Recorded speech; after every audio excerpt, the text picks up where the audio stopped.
Okay, stand by. Okay, orang ready je. Hey, cantik kan?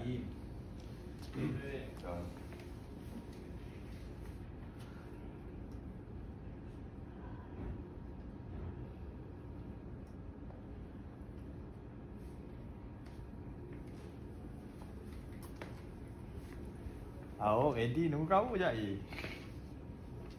Okay, 5 second.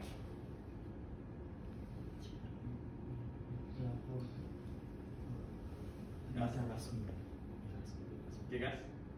Okay. Bismillah. Encik Naim, mana-mana.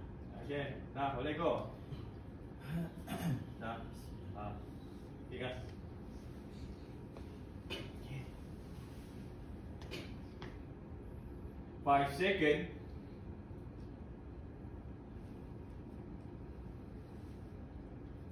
Ambil oh. Tak sit sama. Ha? Oh, kejap. Yang pun monitor depan tu.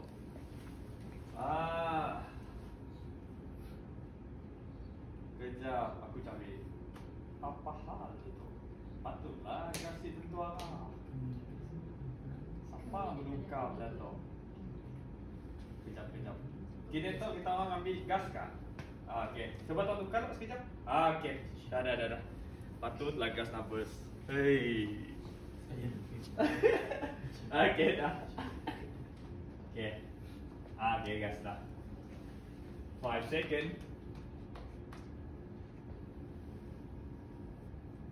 Baik, itu dia antara pandangan orang awam sama ada nak jual atau beli emas semasa fenomena harga emas melonjak tinggi pada ketika ini. Jadi pada malam ini jangan ke mana-mana sebab mungkin dalam bahasa yang lebih mudah kami boleh menjadi decision maker kepada anda sama ada untuk jual atau beli emas pada ketika ini. Kita bersama dengan dua orang tetamu di studio iaitu Encik Naim pensyarah daripada Unimas dan juga kita ada Puan Amanina pengedar rasmi Partikul. Assalamualaikum, apa khabar kedua-duanya? Waalaikumsalam. Alhamdulillah.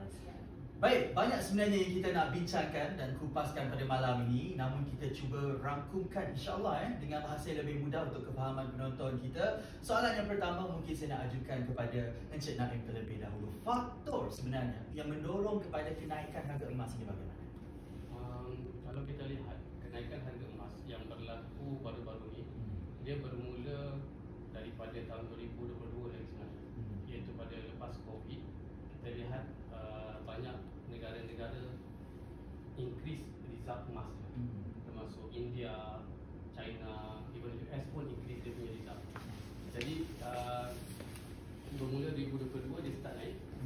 Kemudian kita lihat pula lepas COVID banyak produk-produk emas, contoh kita ada emas digital sekarang. Kita juga makin banyak ETF, exchange rate fund. Dan bukan hanya bergantung kepada emas fizikal seperti sebelum ni. Okay. Dan kita lihat juga antara faktor lain adalah apabila kejatuhan mata wang kripto. Dan bila kejatuhan mata wang kripto, jadi semua ni berlaku disebabkan ketidaktentuan dalam ekonomi dan pasaran. Jadi kemuncaknya adalah apabila Trump mengumumkan tarif. Jadi disebabkan ketidaktentuan pasaran tadi, kebanyakan pelabur beralih kepada emas. Yang mana emas merupakan safe haven bagi pelaburan. Jadi itu antara faktor yang menyebabkan kenapa tiba-tiba baru-baru ni harga emas melonjak naik. Kita tahu emas ini adalah satu instrumen pelaburan yang kalis inflasi. Namun dalam keadaan sebegini juga, terutamanya di negara Indonesia, panic buying itu perlu kita elakkan kerana setiap pelaburan penonton ada risiko dan untungnya. Daripada Puan Amanina, dari segi trend kenaikan harga emas ini mungkin boleh diceritakan lebih lanjut bagaimana trend dari segi kenaikan harga emas ini hingga hari ini. Okey, terima kasih Encik Gas. Sebenarnya trend kenaikan harga emas ni kalau kita tengok berdasarkan sejarah 20 tahun ke belakang, harga emas naik dalam puratan 10 hingga 20%. Okey. Tapi sebelum tu saya nak sentuh satu fakta menarik berkenaan dengan harga emas hari ini. Silakan. Sebenarnya ada satu guratan akhbar yang menunjukkan harga emas naik melonjak ke RM500 untuk 1 gram. Berita tu disiarkan pada tahun 2012. 2012. Sebenarnya Maksudnya apa yang berlaku pada hari ini pernah berlaku sebelum ini? ini telah dijangkai, telah Okey. diramalkan. Ini telah diramalkan oleh pakar kewangan, Ya. pakar perbankan dan sebagainya. Jadi mereka telah meramalkan harga hari ini Ramalan. Okey. berlaku. Jadi sebenarnya ini telah diramalkan pada tahun 2012 yang lepas.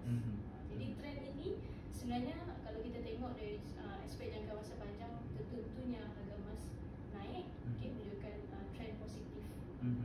Jadi pembelian emas yang tepat pada ketika ini Puan Amalina, kita tahu feel good factor emas 916 untuk perhiasan selain daripada kita boleh menabung, menyimpan, namun feel good factor kita boleh memperagakannya. Mana-mana lagi baru je kita lepas habis raya kan.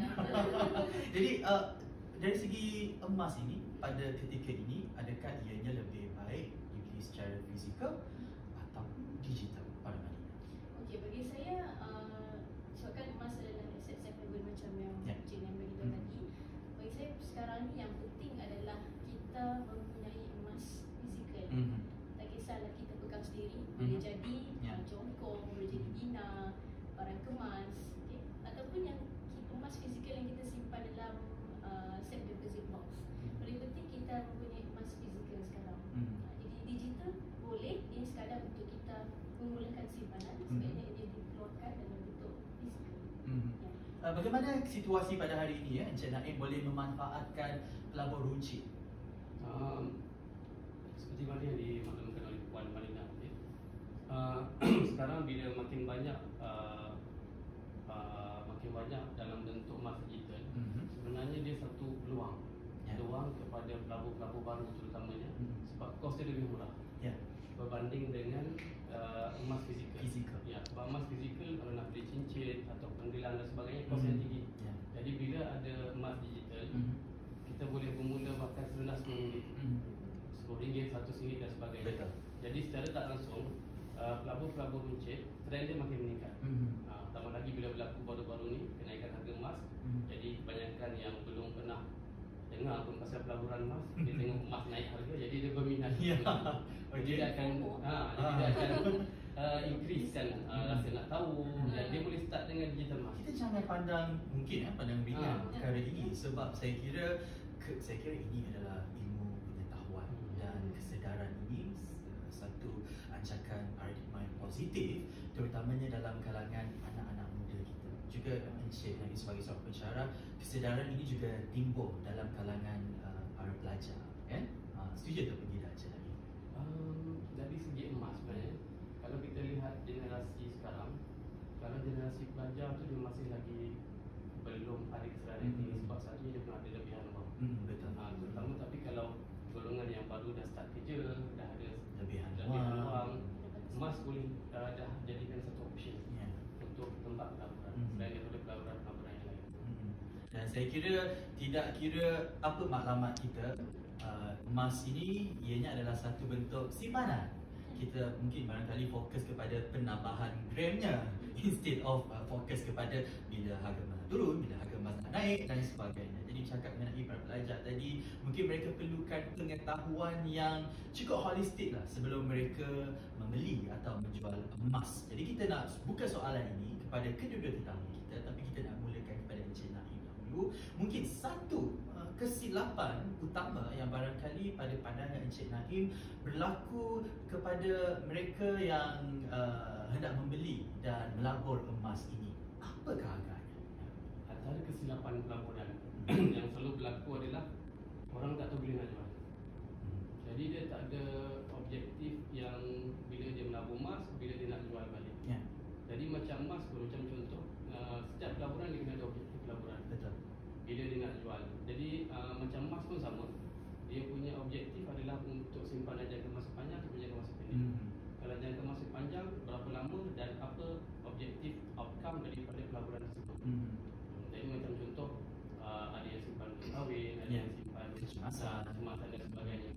Jadi dia kena tahu objektif tersebut. Jadi daripada objektif tersebut kita boleh plan berapa banyak yang kita nak simpan setiap bulan. Maksudnya tiada matlamat. Itu merupakan satu kesilapan juga yang boleh dilakukan. Okey, untuk Puan Amalina pula, apa kesilapan utama yang barangkali boleh dilakukan? Okey, kesilapan yang selalu dan mungkin bakal dilakukan adalah FOMO. fear of missing out. Hmm. Jadi bila mereka dengar, oh kemas kami dah mahal, Okey. jadi mereka pun mula menyerbu mungkin mencari ataupun mula membeli emas di platform-platform yang sebenarnya tidak sah antaranya. Okay, jadi bila Terburu-buru kan? terburu, jadi mereka silap dalam membuat pembelian. Mungkin platform tersebut sebenarnya menjual emas yang bukan tulen dan sebagainya, ini akan kerugian. Jadi ini merupakan satu kesilapan yang besar kepada pembeli ataupun pelabur-pelabur yang ingin melibatkan data mereka dengan emas. Pandangan Puan Amalina pula kepada mereka yang mungkin melihat emas ini sebagai suatu bentuk simpanan dan pelaburan, bertahun-tahun memeram emas, namun pada akhirnya apabila menjual